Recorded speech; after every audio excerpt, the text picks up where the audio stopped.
বিষ্ণু বললেন লাউ কাতাতা জিলদাক, গায়ের চামড়াগুলো কেটে কেটে রোদে শুকিয়ে যদি মায়ের পায়ের দুইটা জুতাও বানিয়ে দাও, ছোটবেলা যে দুধ খেয়েছো সেটার এক ঢোক দুধের শোধ আদায় হবে না। এজন্য মা যে কি কষ্ট করে। এখানে বেশিরভাগই আমরা নর্মাল প্রসেসে পৃথিবীতে এসেছি, তাই না? সিজারিয়ান বেবি খুব কম, থাকলে এক দুইটা। নর্মাল প্রসেসে একটা বাচ্চাকে ডেলিভারি করতে একটা মায়ের যে কত কষ্ট হয় আপনি কল্পনাই করতে পারবেন না। চিকিৎসা বিজ্ঞান বলে একজন সুস্থ মানুষ ব্যথার একটা ইউনিট আছে, মাত্রা, ব্যথা মাপার একক। 45 ইউনিট পেইন বা ব্যথা একজন মানুষ সহ্য করতে পারে। ব্যথার তীব্রতা বা মাত্রা যদি 45 ইউনিটের বেশি হয়, যদি ছাড়িয়ে যায়, হয় লোকটা বেহুশ হবে, নয় মরে যাবে। আমার আর আপনার মা যখন আমাদেরকে নর্মাল প্রসেসে ডেলিভারি করেছেন, তখন তারা 45 না 57 ইউনিট প্লাস 57 থেকে 60 ইউনিটের পেইনও তারা ছাড়িয়ে গেছে। 57 ইউনিটেরও বেশি ব্যথা তারা সহ্য করেছে, যেটা কোনো অ্যাক্সিডেন্টে আপনার দেহের 206টা হাড্ডি আছে তো 20টা হাড্ডি একসাথে কোনো অ্যাক্সিডেন্টে ভেঙে গেলে যত ব্যথা তার চেয়েও বেশি ব্যথা। এজন্য মায়ের মনে কষ্ট দেয়া যাবে? মায়ের মনে কষ্ট দিয়ে জীবনে কেউ সফল হতে পারে নাই। সাইয়েদনা মূসা আলাইহিস সালাম আল্লাহর একবার জিজ্ঞেস করলেন, আল্লাহ মাইয়া কুনু জালিসি ইয়াউমাল কিয়ামা, আল্লাহ আমার সাথে কিয়ামতের দিন জান্নাতে সাথী কে হবে?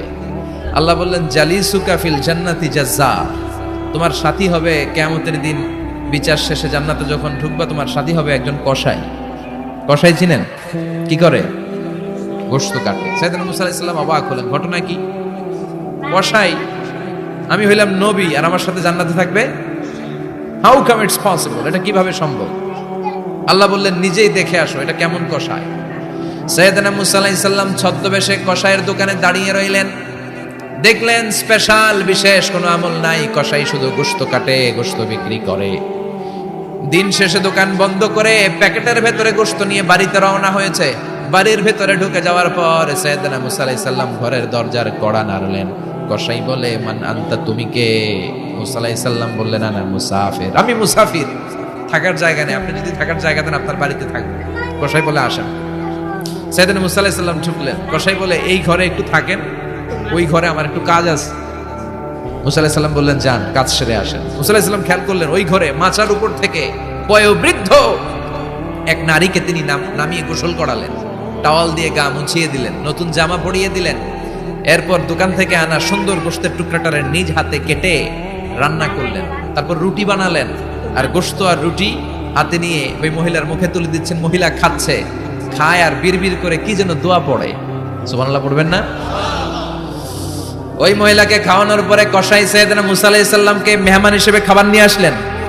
বললেন, ও পথিক, খাবার খান, সকালবেলা আপনিও চলে যাবেন, আমিও যাব আমার দোকানে, খেয়ে আপনি ঘুমিয়ে পড়েন। মূসা আলাইহিস সালাম বললেন, ততক্ষণ পর্যন্ত তোমার আনা খাবারে আমি হাত দিব না যতক্ষণ না তুমি বলবা ওই মহিলাটাকে। কসাই বলে, হাদিহি উম্মি, এটা আমার মা। হাদিহি উম্মি, এটা আমার মা। এই দুনিয়া এই মা ছাড়া আমার কেউ নাই, আমিও ছাড়া আমার মায়ের কেউ নাই।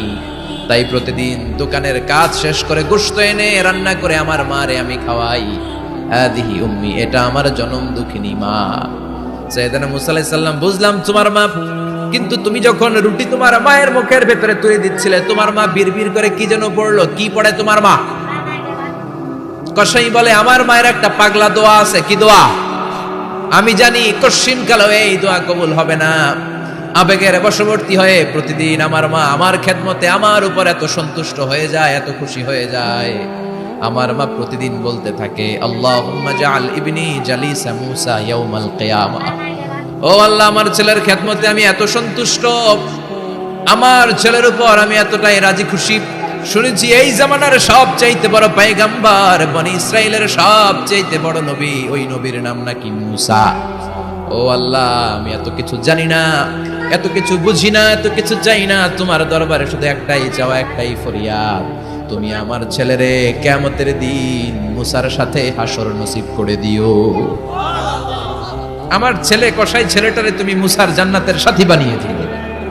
আল্লাহুম্মা জাআল ইবনি জালিসা মূসা ইয়াউমাল কিয়ামা। জালিস মানে ফ্রেন্ড, বন্ধু। আল্লাহ, জান্নাতে আমার ছেলেরে তুমি মূসার বন্ধু বানিয়ে দিও। মূসা আলাইহিস সালাম এবার বুঝতে পারলেন। তিনি বললেন, ঘটনা তো এই জায়গায় এতক্ষণে বুঝতে পেরেছি, কেন আমার সাথে মুসাফির মুফাসসির যাবে না, হাফেজে কোরআন যাবে না, শহীদরা যাবে না, ওলিরা যাবে না, নবীরা যাবে না, আমার সাথে জান্নাতে যাবে কসাই। এটা মায়ের দোয়া। কার দোয়া? মায়ের দোয়ার দরকার আছে না নাই? অনেক পাওয়ারফুল মায়ের দোয়াটা। বুলেট মারলে বুলেট মিস হয়, মায়ের দোয়া মিস হয়। ড্রোন হামলা করলে ড্রোন হামলা মিস হয়ে যেতে পারে, কিন্তু মায়ের দোয়া কোশ্চিনকালে মিস হয় না। চিল্লায় বলেন ঠিক কি না? মায়ের দোয়াটাও কবুল, বদদোয়াও কবুল। ভয়ঙ্কর কিন্তু। মা দোয়া করলে কবুল হয়, কিন্তু বদদোয়া করলে কবুল হয় না। এরকম হলে it was not a big deal, এটা বড় সমস্যা ছিল না। কিন্তু দোয়া করলেও যেমনি কবুল, বদদোয়াটাও কবুল। এজন্য খবর আছে না নাই? এজন্য মায়ের কাছ থেকে সবসময় দোয়া নিতে হবে। দোয়া নিতে রাজি আছেন? আমাদের সমাজে এরকম অনেক ধরনের কুসংস্কার। 2 কলা খেলে 2 বাচ্চা হয়, তাই না? আসলে কি কথাটা ঠিক? বাচ্চা একটা হবে না 2টা হবে, ছেলে হবে না মেয়ে হবে, এটা কে দেয়? আবার অনেকের মাথার চুলের মধ্যে 2টা গিট থাকে, আছে না নাই? 2 গিট থাকলে কয় তোর 2 বিয়া, 3 গিট থাকলে 3 বিয়া, গিট নাই কয় তোর বিয়া নাই, আছে না নাই? এগুলো মুসলমান বিশ্বাস করতে পারে? মুসলমান বিশ্বাস করে একজনকে, তিনি কে? তো এই 3 ফল এটা খেলে মানুষ পাগল হয়ে যায় না, এটা স্বাস্থ্যকর একটা খাবার। বাংলাদেশের 3 আর আরব দেশের 3 এর পার্থক্য আছে। আরব দেশের 3 খুব সুস্বাদু। তো এই 3 এর নামে আল্লাহ একটা সূরা দিলেন। সূরার নাম হচ্ছে সূরাতুত তিন। সূরার নাম এরকম অনেক নামে আল্লাহ সূরা দিয়েছেন। খেয়াল করে দেখবেন, মানুষের নামে সূরা দিয়েছেন, সূরাতুল ইনসান, সূরাতুন নাস। আবার ইন্ডিভিজুয়াল 6 জন পুরুষ মানুষের নামে সূরা দিয়েছেন, 6 জন নবীর নামে, একজন ওলির নামে। সূরা হুদ, সূরা ইউসুফ, সূরা ইউনুস, সূরা মুহাম্মদ, সূরা ইব্রাহিম, সূরা নূহ, আছে না নাই? আবার সূরা লোকমান, আছে না নাই? মানুষের নামে সূরা, তাই না?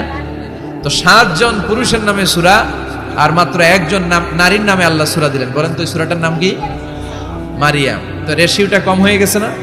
পুরুষ 7 জন, নারী 1 জন। নারীরা যাতে রাগ না করে, নারীদেরকে বুঝ দেওয়ার জন্য আল্লাহ সব নারীদের নামে আলাদা একটা সূরা দিলেন। সূরার নাম, তার মানে আল্লাহ নারীকে খুশি রাখতে চায়, বিশ্বনবীও নারীদেরকে খুশি রাখতে চায়। আমার অনেকে বলে, হুজুর আপনি নারীদের পক্ষে কথা বলেন বেশি। আমি সবার পক্ষেই বলি, যার যেটা অধিকার তাকে সেটা দিতে হবে, ঠিক কিনা? নারীরা সম্মানিতা, তাদেরকে সম্মান দিতে হবে। বিশ্বনবী তাদেরকে সম্মান দিতেন। মা আয়েশাকে বিশ্বনবী সবসময় আগে সালাম দিতেন। সুবহানাল্লাহ পড়েন। খাদিজা রাদিয়াল্লাহু তাআলা আনহাকে আল্লাহ তাআলা আরশের উপর থেকে সালাম পাঠিয়েছেন। এজন্য নারীদেরকে সালাম দিবেন বেশি বেশি। ঘরে সুখ শান্তি নাই, অনেকে বলে ঘরটা নাকি জাহান্নামের টুকরা, কারণ সালাম নাই। সালাম মানে শান্তি। সালাম মানে কি? সালাম সালাম হাজার সালাম সকল শহীদ স্মরণে, আমার হৃদয় রেখে যেতে চাই তাদের স্মৃতির চরণে। পড়েন আমিন। সালাম মানে, চিল্লায় বলেন। জান্নাতীরা যখন জান্নাতে ঢুকবে, ফেরেশতারা জান্নাতীদেরকে কি বলবে? সালাম, শান্তি। Enter the paradise with peace and security. শান্তি এবং নিরাপত্তার সাথে জান্নাতে ঢুকে যান। এজন্য ঘরটারে শান্তিময় বানাতে চাইলে সালাম দিতে হবে। কি দিতে হবে? আজ থেকে স্ত্রীকে সালাম দিবেন তো ইনশাআল্লাহ। পড়েন। আমার মাইকের আওয়াজ যদি বোনদের কানে যায়, মাদের কানে যায়, আপনাদেরও বলি, আপনারাও আগে আগে সালাম দিবেন। এই দৃশ্য বাচ্চারা দেখলে বাচ্চারাও সালাম শিখবে, ঠিক কিনা? মা খাদিজার ব্যাপারে আল্লাহ বলেছেন, জিব্রাইল তুমি যে খাদিজারে আমার পক্ষ থেকে সালাম দিয়ে দাও, আর খাদিজারে বলে দাও জান্নাতে খাদিজার জন্য এমন ঘর আমি প্রিপেয়ার করে রেখেছি যেই ঘরের ভিতরে কোনো নয়েজ নাই, কোনো আওয়াজ নাই, কোনো ডিস্টার্ব নাই, আছে শান্তি। সুবহানাল্লাহ। কারণ বিশ্বনবীর জন্য খাদিজা নিজের ঘরটার এরকম নয়েজহীন, কোলাহল মুক্ত, শান্তিময় করে রেখেছিলেন। বিশ্বনবী কোলাহলপূর্ণ দাওয়াতি কাজ শেষ করে যখন ঘরে যেতেন, কলিজাটা ঠান্ডা হয়ে যেত। বিশ্বনবীর জন্য এমন একটা ঘর রেখেছিলেন মা খাদিজা, ওই ঘরে বিশ্বনবী যখন প্রবেশ করতেন, বাইরে যত মারপিট হয়েছে, মারামারি হয়েছে, কাফেরদের যত অত্যাচার সহ্য করেছে, ঘরে ঢোকার সাথে সাথে নবী সব ভুলে যেতে। এত মায়া, শান্তি, প্রশান্তির ঘর খাদিজা বানিয়েছিল। এজন্য আল্লাহ বলেছে, জিব্রাইল খাদিজারে বলো, খাদিজার জন্য এমন জান্নাত আমি রেখেছি যে জান্নাতে কোনো সাউন্ড নাই, আওয়াজ নাই, ডিস্টার্ব নাই, কোলাহল নাই, কোনো নয়েজ নাই। চিল্লায় পড়েন আল্লাহু আকবার।